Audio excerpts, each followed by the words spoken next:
Restaurant. This, this is the entrance to the room. So peaceful.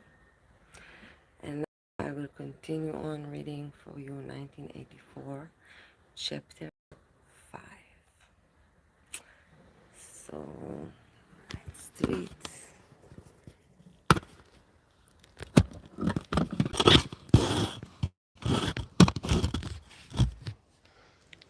Okay.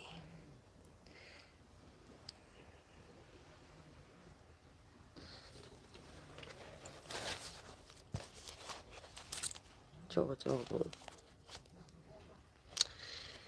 Sim has vanished.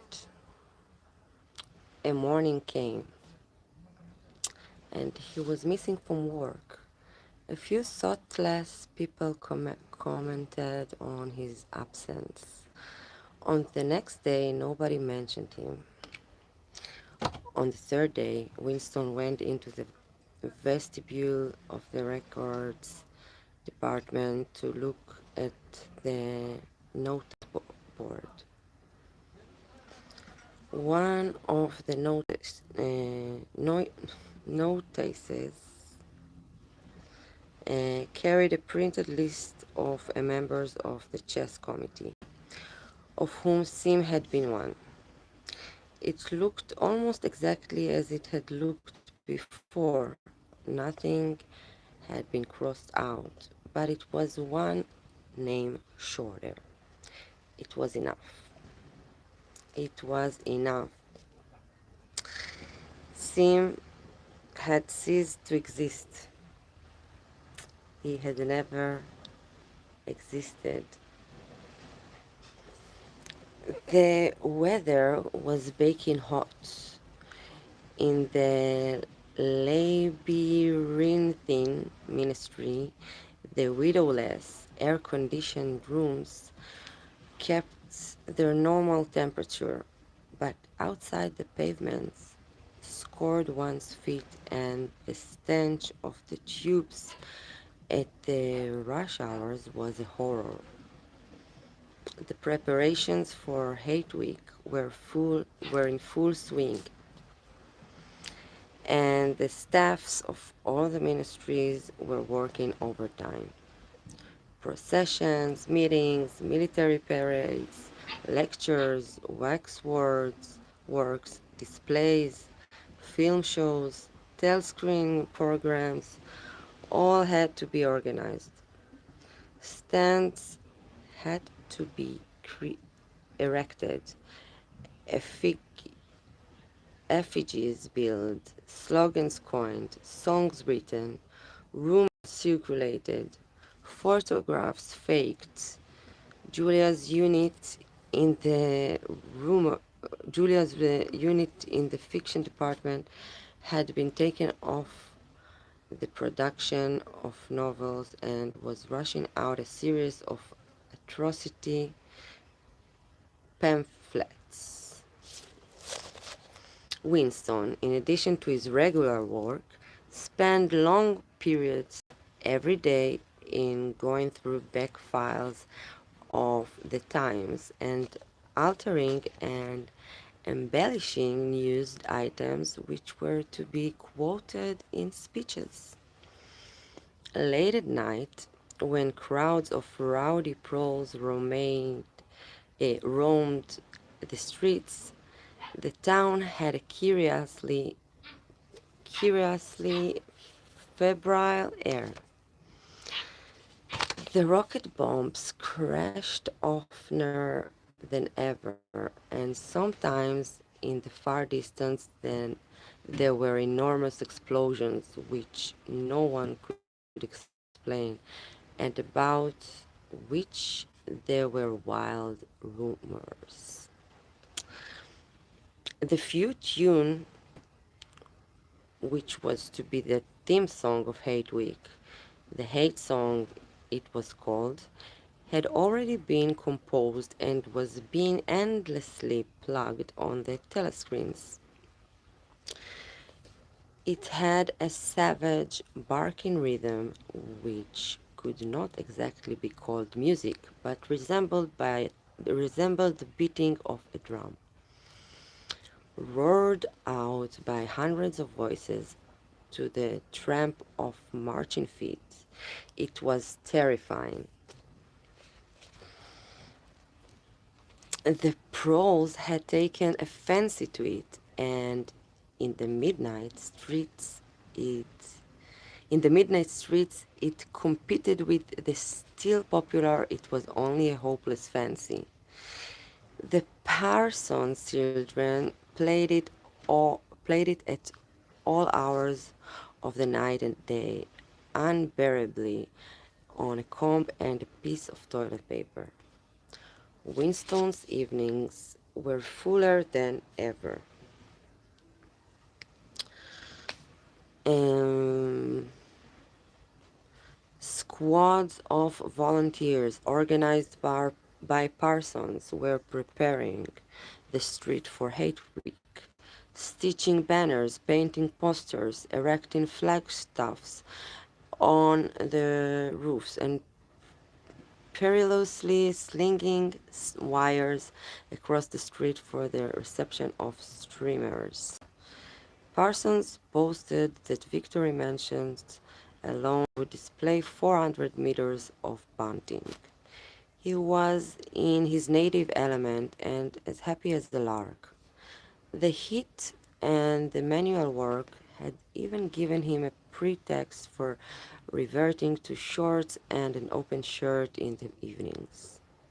He was everywhere at once, pushing, pulling, sewing, hammering, improvising, jolting everyone along with comrade, comradely exhaustions, exhortations,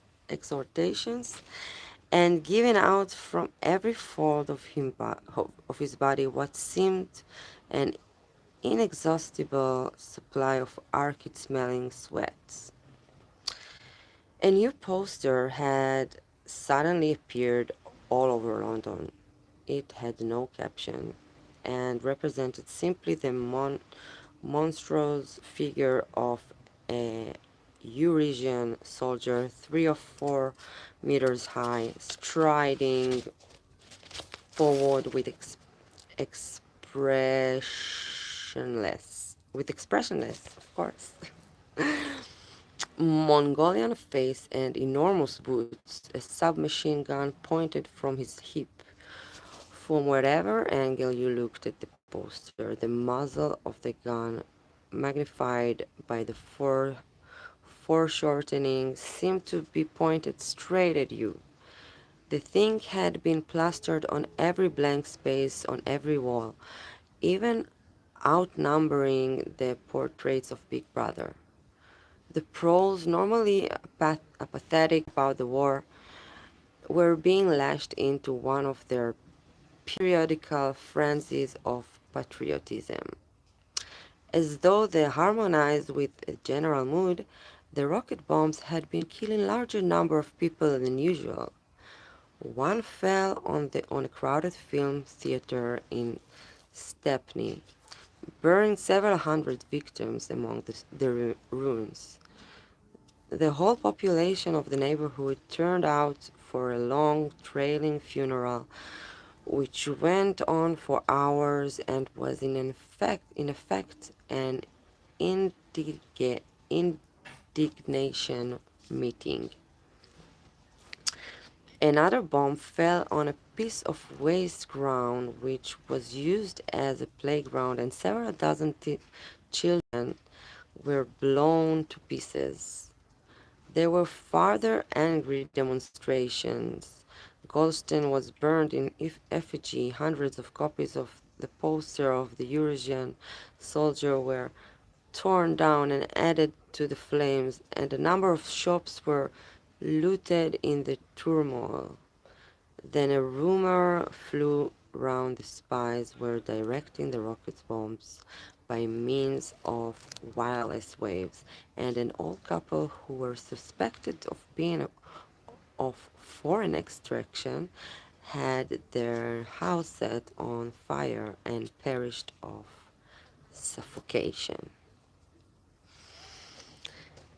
In the room over Mr.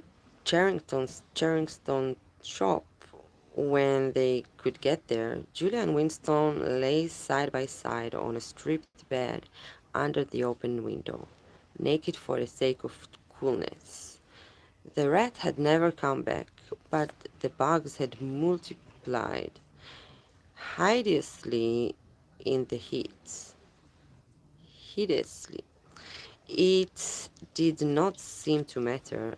Dirty or clean, the room was paradise. As soon as they arrived, they would sprinkle everything with pepper bought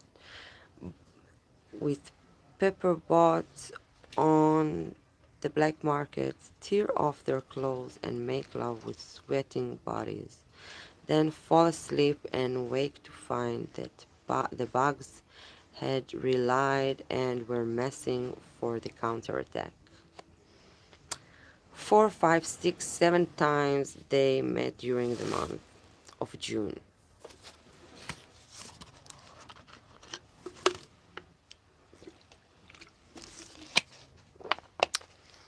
Winston had dropped his habit of drinking gin at all hours.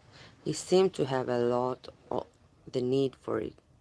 He seemed to have lost the need for it. He had grown fatter, his varicose ulcer and subsided, leaving only a brown stain on the skin above his ankle. His fits of coughing in the early morning had stopped.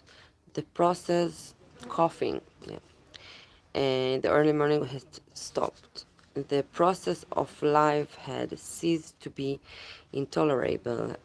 He had no longer any impulse to make faces at the telescreen or shout curses at the top of his voice. Now that they had a secure hiding place, almost a home, it did not even seem a hardship that they could only meet infrequently and for a couple of hours at a time. What mattered was that the room over the junk shop should exist. To know that it was there, inviolate, was almost the same as being in it. The room was a world, a pocket of instinct Mr. Charrington thought in Winston was another extinct animal. He usually stopped to talk with Mr. Charrington for a few minutes on his way upstairs. The old man seemed seldom or never to go out of doors, and on the other hand to have almost no customers. He led a ghost-like existence between the tiny dark shop and an even tinier back kitchen where he prepared his meals and which contained, among other things, an unbelievably ancient gramophone with an enormous horn.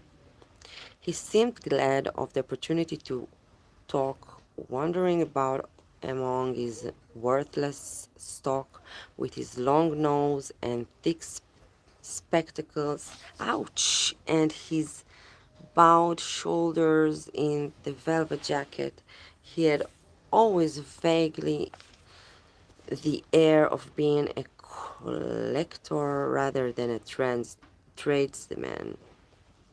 With a sort of faded enthusiasm, he would finger this scrap of rubbish or that a china bottle stopper, the painted lid of a broken snuff box, a pinchback locket containing a strand of some long dead baby's hair, never asking that Winston should buy it, merely that he should admire it.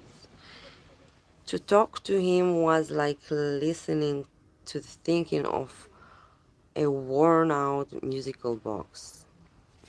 He had dragged out from the corners of his memory some more fragments of forgotten rhymes. There was one about 420 blackbirds and another about a cow with a crumbled horn and another about the death of poor cock Robin. It just occurred to me you might be interested, he would say with a deprecating little laugh whenever he produced a new fragment, but he could never recall more than a few lines of any other rhyme, of any one rhyme. Both of them knew, in a way, it was never out of their minds that what was now happening could not last long.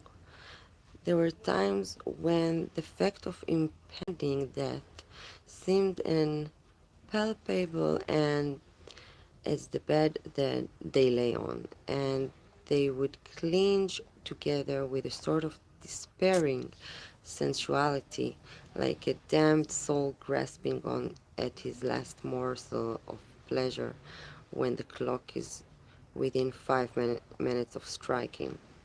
But there were some, but there were also times when they had the illusion not only of safety, but of perma- permanence. So long as they were actually in this room, they both felt no harm could come to them. Getting there was difficult and dangerous, but the room itself was sanctuary.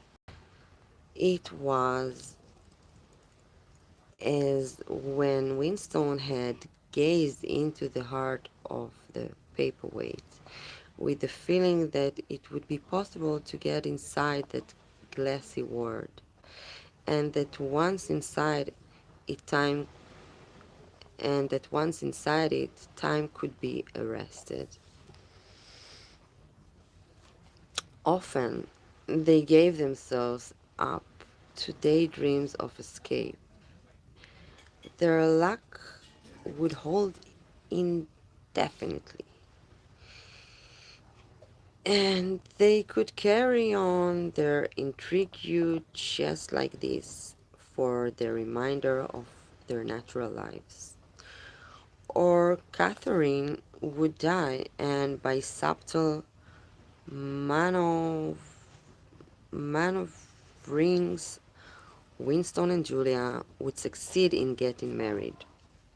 Or they would commit suicide together, or they would disappear, alter them, alter themselves out of recognition, learn to speak with proletarian accents, and get jobs in a factory and live out their lives undetected in a back streets. It was all nonsense, as they both knew. In reality, there was no escape. Even the one plan that was practicable, suicide, they had no intention of carrying out. Even the one plan that was practical, suicide, they had no intention of carrying out. To hang on from day to day and from week to week, spinning out a present that had no future, seemed an unconquerable instinct, just as one's lungs will always draw the next breath so long as there is air available. Sometimes, too, they talked of engaging in active rebellion against the party, but with no notion of how to take the first step. Even in the fabulous brotherhood was a reality. There still reminded the difficulty of finding one's way into it. He told her for the strange intimacy that existed, or seemed to exist, between himself and O'Brien, and of the impulse he sometimes felt simply to walk into O'Brien's presence, announce that he was the enemy of the party and demanded his help. Curiously enough, this did not strike her as an impossibly rash thing to do. She was used to judging people by their faces, and it seemed natural to her that Winston should believe O'Brien to be trustworthy on the strength of a single flash of the eyes. Moreover, she took it for granted that everyone, or nearly everyone, secretly hated the party and would break the rules if he thought it safe to do so. But she refused to believe that widespread organized opposition existed or could exist. The tales about Goldstein and his underground army, she said, were simply a lot of rubbish which the party had invented for its own purposes,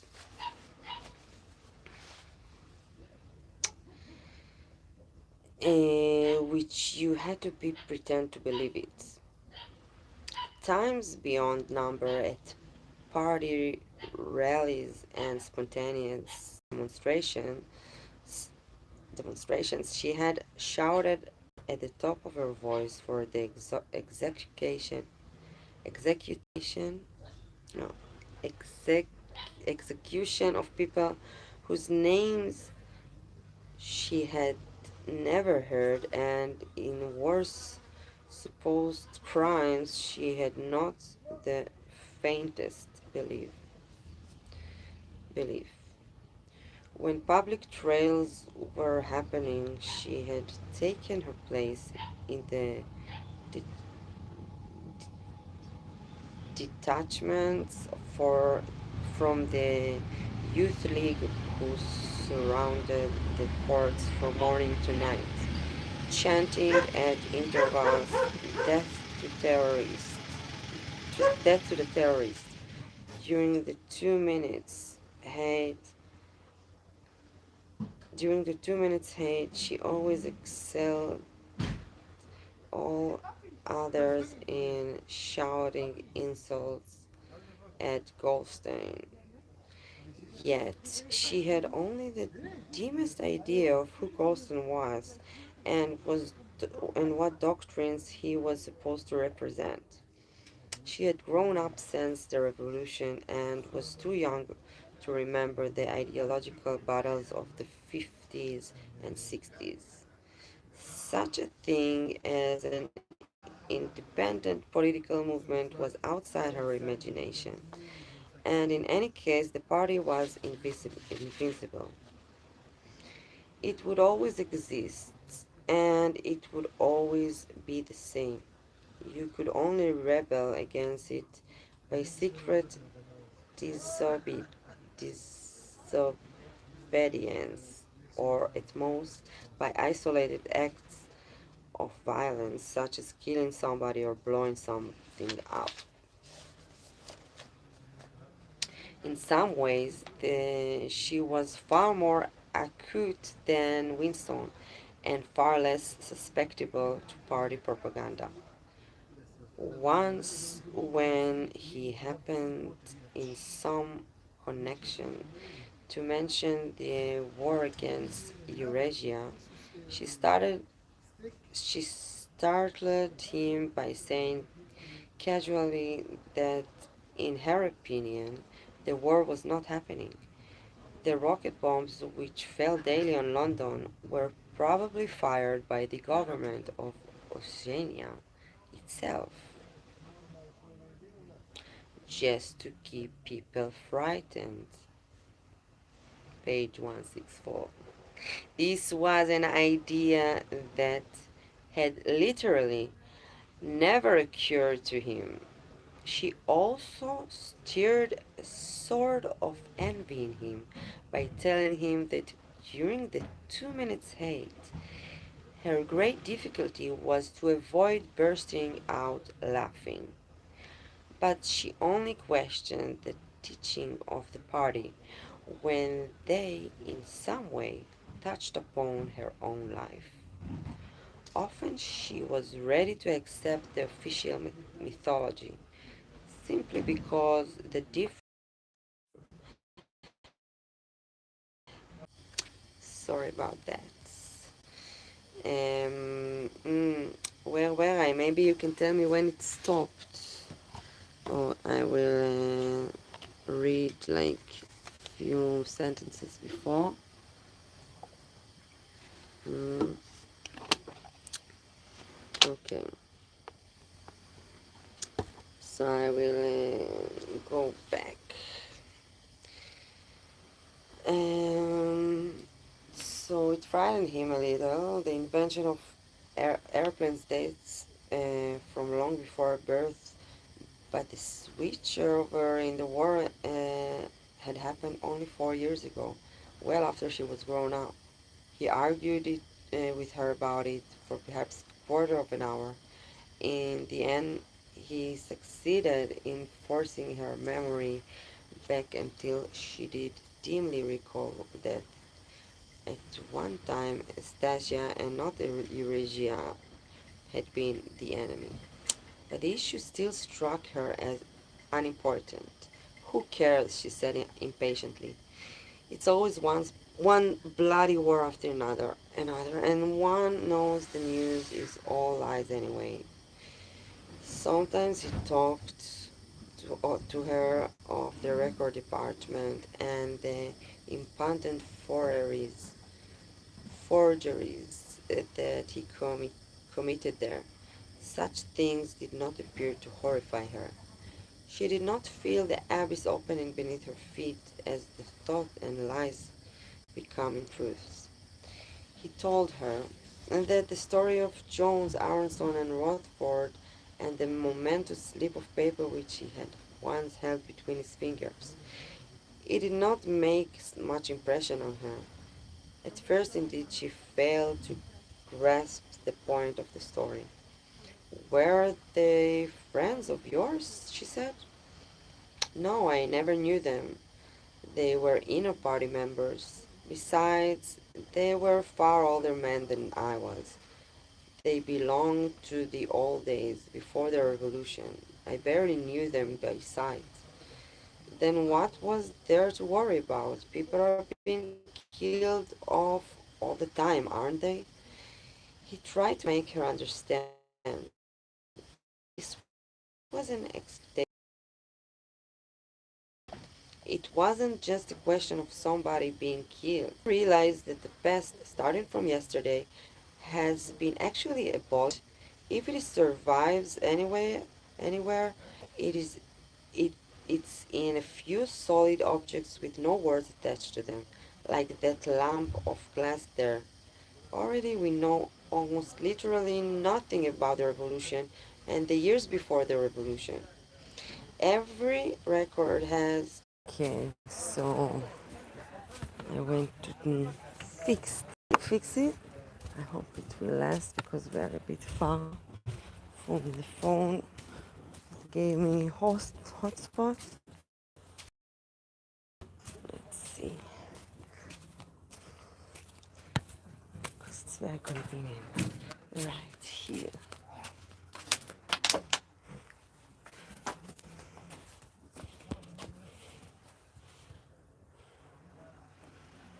Okay.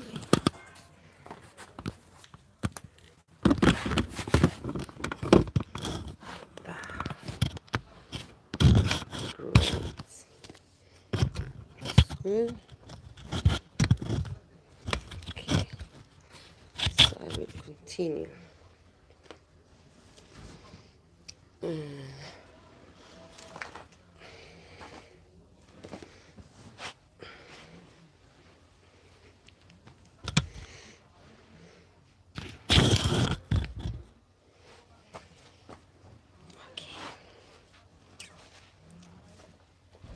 I will read it again. So every record has been destroyed or falsified. Every book has been rewritten. Every picture has been repainted. Every statue and street and building had been renamed, and every date has been altered. And the process in continuing day by day and minute by minute.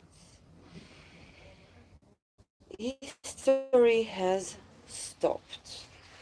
Nothing exists except an endless present in which the party is always right. I know, of course, that the past is falsified, but it would never be possible for me to prove it, even when I did the falsification myself.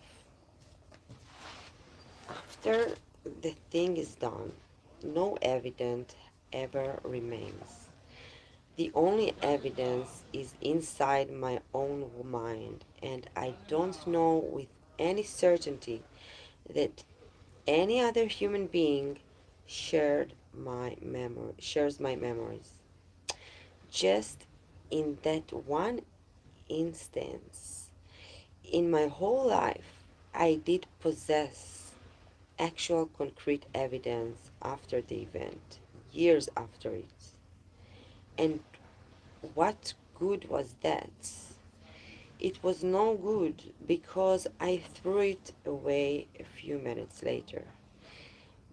But if the same thing happens today, I should keep it. Well, I wouldn't, said Julia. I'm quite ready to take risks, but only for something worthwhile, not for bits of old newspaper. And what could you have done with it, even if you had kept it?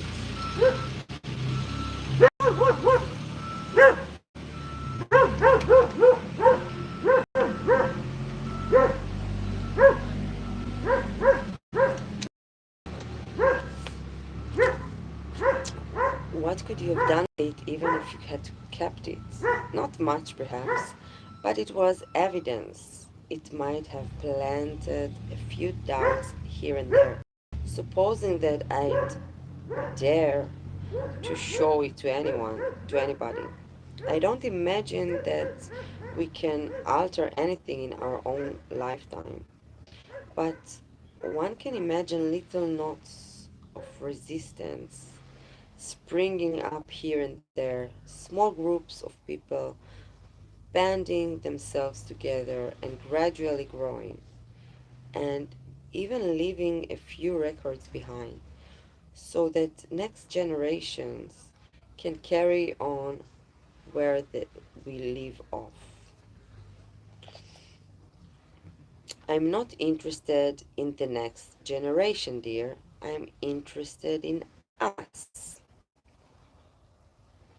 You're only a rebel from the waist downwards, he told her.